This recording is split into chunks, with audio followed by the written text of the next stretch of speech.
गौतम बुद्ध की प्रेरणादायक कहानी पुष्प के बदले शरण। एक बार की बात है जब गौतम बुद्ध जी मगध राज्य के एक गांव में ठहरे हुए थे। गांव से थोड़ा बाहर एक मोची अपने परिवार के साथ रहता था। उस मोची के घर के पास एक तालाब था। एक दिन रोज की तरह सुबह मोची तालाब किनारे पानी लेने गया। वहाँ उसने तालाब में एक बहुत ही अद्भुत पुष्प देखा। वह पुष्प देखने में बहुत ही सुंदर था और चमत्कारिक भी प्रतीत हो रहा था। मोची ने तुरंत ही अपनी पत्नी को बुलाया और वह पुष्प उसे दिखाया। मोची की पत्नी आध्यात्मिक और धर्म में आस्था रखने वाली थी। वह पुष्प को देखते ही समझ गई कि जरूर कल यहाँ से गौतम बुद्ध जी गुजरे होंगे। उन्हीं के प्रताप से यह पुष्प खिला है। पुष्प को चमत्कारिक मानकर मोची ने एक योजना बनाई। उसने अपनी योजना के बारे में पत्नी को बताया कि वह इस पुष्प को राजा को देगा और उनसे खूब सारी स्वर्ण मुद्राएं लेगा। उसकी पत्नी ने भी सोचा कि यह पुष्प उनके किसी काम का नहीं है, इसे राजा को ही दे दो, कम से कम कुछ कमाई तो होगी। पत्नी की सहमति के बाद मोची राजमहल की ओर निकल गया।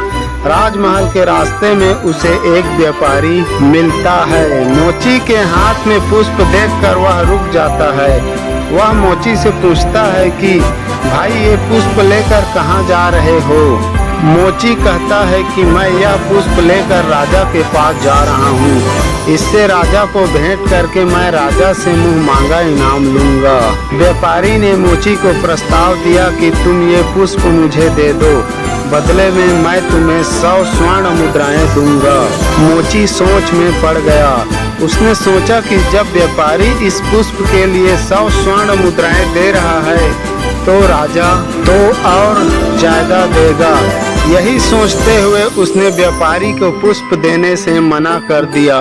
थोड़ा आगे चला ही था कि उसे रास्ते में राजा आते हुए नजर आए, जो गौतम बुद्ध के दर्शन के लिए जा रहे थे।